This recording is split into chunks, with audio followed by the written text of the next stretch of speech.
గుంటూరులోనే అత్యంత పేరుగాంచిన దేవాలయాల్లో ఒకటైన గోరంట్ల శ్రీ వెంకటేశ్వర స్వామి దేవస్థానం నందు తొలి ఏకాదశి పర్వదినం సందర్భంగా దశావతార దేవతామూర్తులకు 1,00,000 తులసీదళ అర్చన, దేవాలయ ఆడపడుచులు 200 మంది సామూహిక విష్ణు సహస్రనామ పారాయణం చేయించడం జరిగింది.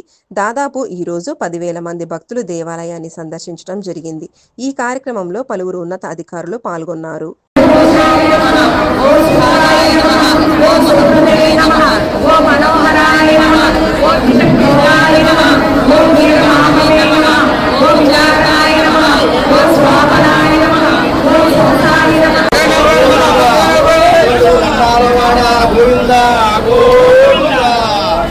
అన్నపూర్ణ నివాస గోవింద